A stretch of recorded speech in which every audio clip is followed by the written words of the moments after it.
മംദാനിയുടെ വിജയത്തിൽ ഇവിടെ വലിയൊരു വിഭാഗം ആളുകൾ മതിമറന്ന് ആഘോഷിക്കും. നമ്മളെയാണല്ലോ മച്ചമ്പി. ഡിവൈഎഫ്ഐയുടെ SFIയുടെ ഒക്കെ ധർമ്മഭടന്മാർ ഇതാ ന്യൂയോർക്കിൽ, ലോക സാമ്പത്തിക തലസ്ഥാനമായ ന്യൂയോർക്കിൽ ഒരു ഇടതുപക്ഷക്കാരൻ, ഒരു സഖാവ്, ഒരു കമ്മ്യൂണിസ്റ്റുകാരൻ മേയറായി തെരഞ്ഞെടുക്കപ്പെട്ടിരിക്കുന്നു എന്നുള്ളതാണ് അവരുടെ ഒരു വായ്ത്താരി. പിന്നെ ഒരു കൂട്ടർ നമ്മുടെ നാട്ടിലെ ചില മതമൗലികവാദികളാണ്. അവർ നോക്കുമ്പോൾ നമ്മുടെ സമുദായക്കാരനായ ഒരാൾ അവിടെ ജയിച്ചിരിക്കുന്നു എന്നുള്ളതാണ്.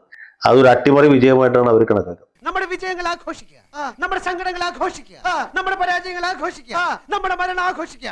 അപ്പൊ പിന്നെ ഇന്നത്തെ വിജയം ആഘോഷിക്കട്ടെ. അദ്ദേഹത്തിന്റെ മറ്റ് രാഷ്ട്രീയ വിശ്വാസങ്ങളുമായി ബന്ധപ്പെട്ട് പല കാര്യങ്ങളോട് ആളുകൾ പറയുന്നുണ്ട്. അദ്ദേഹം പറഞ്ഞ ഒരു പ്രധാനപ്പെട്ട കാര്യം, അദ്ദേഹത്തിന് നരേന്ദ്രമോദിയോട് വലിയ എതിർപ്പാണ്. സ്വാഭാവികമാണ്. ഒരു കുഴപ്പമില്ല, സന്തോഷമുള്ളൂ മക്കളെ, സന്തോഷായി. അദ്ദേഹം വല്ലാതെ എതിർക്കുന്ന മറ്റൊരാൾ ബെഞ്ചമിൻ നെതന്യാഹു. നീ അപ്പൊ അങ്ങനെ ചെയ്തത് നന്നായി, ഇല്ലെങ്കിൽ ഈ കേസിൽ ഞാൻ ഒറ്റപ്പെട്ടു പോയനെ. നെതന്യാഹു എന്തെങ്കിലും കാരണത്താൽ ന്യൂയോർക്കിൽ എത്തിക്കഴിഞ്ഞാൽ ഞാൻ അറസ്റ്റ് ചെയ്യും എന്നൊക്കെ അദ്ദേഹം പ്രഖ്യാപിച്ചു. ഈ ഒരു രാഷ്ട്ര തലവനെ അറസ്റ്റ് ചെയ്യാനായിട്ട് സത്യം പറഞ്ഞാൽ അമേരിക്കൻ പ്രസിഡന്റ് ഡൊണാൾഡ് ട്രംപ് വിചാരിച്ച പോലും സഹായിക്കില്ല. സ്വന്തം ഇഷ്ടത്തിന് തട്ടിവിടുന്ന നാക്കെടുത്താന്നുണേ പറയൂ. കാരണം ഈ രാഷ്ട്ര തലവന്മാർക്ക് ഇമ്മ്യൂണിറ്റി ഉണ്ട്, അതിന് ഡിപ്ലോമാറ്റിക് ഇമ്മ്യൂണിറ്റി ഉണ്ട്, രാഷ്ട്ര തലവന്മാരുടെ ഇമ്മ്യൂണിറ്റി ഉണ്ട്, നയതന്ത്ര പ്രതിനിധികൾക്ക് ഇമ്മ്യൂണിറ്റി ഉണ്ട്. അവരെ എന്തെങ്കിലും കുറ്റകൃത്യം ചെയ്താൽ പോലും അവരുടെ പേരിൽ കേസ് ചാർജ് ചെയ്യാനോ ശിക്ഷിക്കാനോ ഒരു രാജ്യത്തിനും അധികാരമില്ല. ഇപ്പൊ പാകിസ്ഥാൻ പ്രസിഡന്റ് ഇന്ത്യയിൽ വന്ന് പോക്കറ്റ് അടിച്ചു എന്ന് വിചാരിക്കും. അദ്ദേഹത്തെ പോക്കറ്റ് അടി കേസിൽ പ്രതിയാക്കി നമ്മുടെ പോലീസിന് അറസ്റ്റ് ചെയ്യാനോ മജിസ്ട്രേറ്റിന് മുമ്പിൽ ഹാജരാക്കാനോ പറ്റില്ല. ഇതാണ് സ്ഥിതി. അപ്പൊ ഇത് ഏത് രാജ്യത്തിനും തുല്യ നിലയിൽ ബാധകമാണ്. മംദാനിക്ക് ഇത് അറിയാത്തതൊന്നുമല്ല. അദ്ദേഹം ഈ കേൾവിക്കാരെ ഇളക്കാൻ വേണ്ടി നടത്തിയ പ്രസംഗമായിരിക്കും എന്ന് ഞാൻ വിചാരിക്കും. അതിനുള്ള അധികാരമൊന്നും ന്യൂയോർക്ക് മേയർക്കില്ല. നിനക്കൊന്നും അറിയില്ല, കാരണം നീ കുട്ടിയാണ്. ഞാൻ വളരെ ലളിതമായ ഒരു ടെസ്റ്റ് നിർദ്ദേശിക്കാം. ഇതേ വലിയൊരു ഇസ്രായേൽ വിരുദ്ധനും പാലസ്തീൻ അനുകൂലിയുമാണ് ഈ ന്യൂയോർക്ക് നഗരത്തിൽ പ്രവേശിക്കുമ്പോൾ അതിന്റെ ഈ സ്റ്റാച്യു ഓഫ് ലിബർട്ടി കഴിഞ്ഞ് ഈ യുദ്ധത്തിൽ മരിച്ച, രണ്ടാം ലോക യുദ്ധത്തിൽ മറ്റും മരിച്ച ധീര സൈനികരുടെ പേര് വിവരം രേഖപ്പെടുത്തിയൊരു വലിയ മതിലുണ്ട്. അതും കഴിഞ്ഞ് അതിന്റെ അപ്പുറത്ത് അവിടെ നിന്നാണ് വാൾ സ്ട്രീറ്റ് ആരംഭിക്കുന്നത്. ലോക സാമ്പത്തിക തലസ്ഥാനം എന്ന് പറയുന്നത് വാൾ സ്ട്രീറ്റ്. അവിടെയാണ് ന്യൂയോർക്കിലെ സ്റ്റോക്ക് എക്സ്ചേഞ്ചും മറ്റുമൊക്കെ സ്ഥിതി ചെയ്യുന്നത്. ഈ സ്റ്റോക്ക് എക്സ്ചേഞ്ചിന് തൊട്ട് മുമ്പ് വാൾ സ്ട്രീറ്റ് തുടങ്ങുന്ന സ്ഥലത്ത് ഒരു കാളയുടെ, അതും സ്റ്റോക്ക് എക്സ്ചേഞ്ചിൻ്റെ ഒരു ചിഹ്നമാണ്, കാളയുടെ പ്രതിമ ഉണ്ടാക്കി വെച്ചത്. അതിനും അപ്പുറത്ത് റോഡ് സൈഡിൽ ഒരു വലിയ കൊടിമരത്തിൽ അമേരിക്കയുടെ പതാക പാറിപ്പറക്കുന്നത് സ്വാഭാവികമാണ്. കാരണം അമേരിക്കയാണല്ലോ, അവിടെ പതാക പാറിപ്പറക്കും. ഞാൻ പറയാൻ വന്നത് അതിൻ്റെ തൊട്ടാപ്പുറത്ത് തുല്യ നിലയിൽ, തുല്യ ഉയരവും തുല്യ വണ്ണവും ഉള്ള മറ്റൊരു പോസ്റ്റ് ഉണ്ട്, ഫ്ലാഗ് പോസ്റ്റ്. ആ പോസ്റ്റിൽ പാറിപ്പറക്കുന്നത് ഇസ്രായേലിന്റെ പതാക. ഈ സുഹ്റാൻ മംദാനിക്ക് എന്തെങ്കിലും ആർജവം ഉണ്ടെങ്കിൽ, അത് പറഞ്ഞ വാക്കിന് വില ഉണ്ടെങ്കിൽ ആ പതാക ഒന്ന് അഴിപ്പിക്കട്ടെ.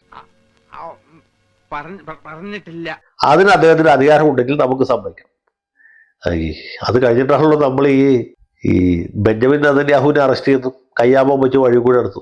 അതൊന്നും അവിടെ നടക്കില്ല. കൈവിട്ട ആയുധം, വാവിട്ട വാക്ക്, രണ്ടും തിരിച്ചെടുക്കാനാവില്ല. ഓർക്കണം, ഓർത്താൽ നന്ന്. അമേരിക്ക എന്ന് പറഞ്ഞ വലിയൊരു രാജ്യമാണ്. അവിടുത്തെ ചെറിയ പല 50 സംസ്ഥാനങ്ങളിൽ ഒരു സംസ്ഥാനമാണ് ന്യൂയോർക്ക്. ആ ന്യൂയോർക്ക് സംസ്ഥാനത്തെ ഒരു നഗരമാണ് ന്യൂയോർക്ക് നഗരം. ന്യൂയോർക്കിലെ മേയർ എന്ന് പറഞ്ഞാൽ താത്വികമായിട്ട് നമ്മുടെ തിരുവനന്തപുരം മേയർ, അല്ലെങ്കിൽ കൊച്ചി മേയർ, തൃശ്ശൂർ മേയർ എന്നൊക്കെ പറയുന്ന പോലെ ഒരു മേയർ മാത്രമാണ്, ഒരു ലോക്കൽ ബോഡിയുടെ തലവൻ മാത്രമാണ്. ന്യൂയോർക്ക് വലിയ ഒരു നഗരമായതുകൊണ്ടും അവരുടെ ഒരു വർഷത്തെ ബഡ്ജറ്റ് എന്ന് പറഞ്ഞാൽ നമ്മുടെ കേരള ബഡ്ജറ്റിന് ഏതാണ്ട് 4 ഇരട്ടി ഉള്ളതുകൊണ്ടും, പിന്നെ ആ നഗരത്തിന്റെ പ്രത്യേകത കൊണ്ടും ഇദ്ദേഹം വഹിക്കുന്ന പദവി കൊണ്ടും ചെറുപ്പം കൊണ്ടും ഊർജ്ജസ്വലതുകൊണ്ടും ഒക്കെ അദ്ദേഹത്തിന് വലിയ വാർത്താ പ്രാധാന്യം കിട്ടി എന്ന് മാത്രമേ. അപ്പൊ മൂലം തിരുന്നാൾ വലിയ ക്യാമറാണില്ലേ എന്ന് ഞാൻ തന്നെ എങ്ങനെ പറയാ? ആത്മപ്രശംസ എനിക്കിഷ്ടമല്ല. നിറകുടം തുളുമ്പും എന്നല്ലേ പ്രമാണം. അല്ലാതെ അതിൽ കവിഞ്ഞ അധികാരമൊന്നും അദ്ദേഹത്തിനില്ല. ഇസ്രായേലിനെതിരായിട്ടോ അല്ലെങ്കിൽ ഉത്തര കൊറിയക്കെതിരായിട്ടൊന്നും യുദ്ധം പ്രഖ്യാപിക്കാനോ ഫ്രാൻസിലേക്കോ ജർമ്മനിയിലേക്കോ ഒന്നും 7 കപ്പൽപ്പട അയക്കാനോ ന്യൂയോർക്ക് മേയർ വിചാരിച്ചാൽ പറ്റിയില്ല. പുള്ളി ഒരു മേയർ മാത്രമാണ്. പിന്നെ വർത്തമാനം പറയുമ്പോൾ വലിയ വായിൽ വർത്തമാനം പറയും എന്നുള്ളത് അദ്ദേഹത്തിന് ചെറുപ്പം കൊണ്ടായിരിക്കാം, പക്വത കുറവുകൊണ്ടായിരിക്കും എന്ന് നമുക്ക് വിചാരിക്കാം. എന്ത് വേണ ചെയ്തോ, പക്ഷെ ദേഹോപദ്രവേൽപ്പിക്കരുത്. പഞ്ചഭാവോ കണ്ടാ മനസ്സിലാവും. അതിൽ കവിഞ്ഞ കാര്യമൊന്നും അദ്ദേഹത്തിന് ചെയ്യാൻ പറ്റുകയില്ല. ന്യൂയോർക്കിലെ സാധാരണക്കാരുടെ ജീവിതം മെച്ചപ്പെടുത്താൻ ഈ മംദാനി എന്ത് ചെയ്യും എന്നാണ് നമ്മൾ കാത്തിരുന്ന് കാണുന്നത്. അദ്ദേഹത്തിന് എല്ലാ വിജയ ആശംസകളും നേരുന്നു. അത് നെതന്യാഹുവിനെ അറസ്റ്റ് ചെയ്ത് ജയിലിലടക്കാനോ അല്ലെങ്കിൽ കയ്യാമോ വെച്ച് വഴി കൂടി നടത്താനോ അല്ല. ന്യൂയോർക്കിലെ സാധാരണക്കാരുടെ ജീവിതം അല്പം കൂടി മെച്ചപ്പെടുത്താൻ അദ്ദേഹത്തിന് കഴിയുമെങ്കിൽ അതിനു വേണ്ടി. ഇടം വലം നോക്കാതെ ചെയ്തിരിക്കും. ഞാൻ പോകുന്നു. Bye bye.